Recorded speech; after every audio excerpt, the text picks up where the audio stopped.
కేరళలోని శబరిమల దేవాలయానికి భక్తులు పోటెత్తారు. అయ్యప్ప స్వామి ఆలయంలో మండల మకర విలక్కు పూజలు కొనసాగుతుండటంతో గతంలో ఎన్నడూ లేని విధంగా భక్తులు తరలివస్తున్నారు. దీంతో శబరిగిరులు అయ్యప్ప భక్తులతో కిటకిటలాడుతున్నాయి. అయ్యప్ప స్వామి దర్శనానికి 12 నుంచి 16 గంటల సమయం పడుతోంది. అయ్యప్ప స్వామిని దర్శించుకునేందుకు క్యూ లైన్లో భక్తులు వేచి చూస్తున్నారు. రద్దీ ఎక్కువగా ఉండడంతో గంటల కొద్దీ వరుసల్లో వేచి ఉన్న భక్తులకు దర్శనం కావట్లేదు. దాంతో ఇతర రాష్ట్రాల నుంచి వచ్చిన భక్తులు దర్శనం కాకుండానే వెనుదిరుగుతున్నారు.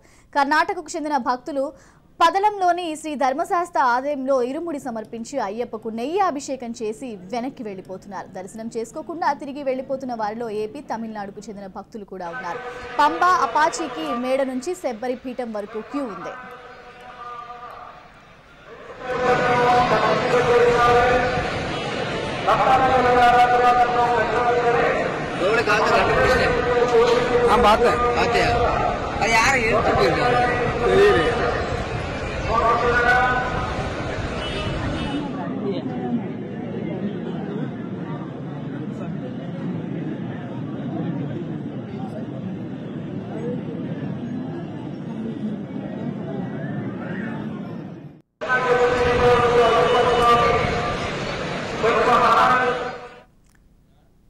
కేరళలోని శబరిమల దేవాలయానికి భక్తులు పోటెత్తారు. అయ్యప్ప స్వామి ఆలయంలో మండల మకర విలక్కు పూజలు జరుగుతుండటంతో గతంలో ఎన్నడూ లేని విధంగా భక్తులు తరలివస్తున్నారు. దీంతో శబరిగిరులు అయ్యప్ప భక్తులతో కిటకిటలాడుతున్నాయి. అయ్యప్ప స్వామి దర్శనానికి 12 నుంచి 16 గంటల సమయం పడుతోంది.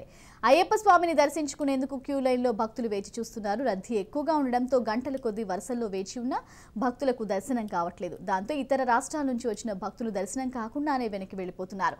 కర్ణాటకకు చెందిన భక్తులు పందళంలోని శ్రీ ధర్మశాస్త్ర ఆలయంలో ఇరుముడి సమర్పించి అయ్యప్పకు నెయ్యాభిషేకం చేసి వెనక్కి వెళ్లిపోతున్నారు. దర్శనం చేసుకోకుండా తిరిగి వెళ్లిపోతున్న వారిలో ఏపీ, తమిళనాడుకు చెందిన భక్తులు కూడా ఉన్నారు. పంబా, అపాచీకి మేడ నుంచి శబరి పీఠం వరకు క్యూ ఉంది.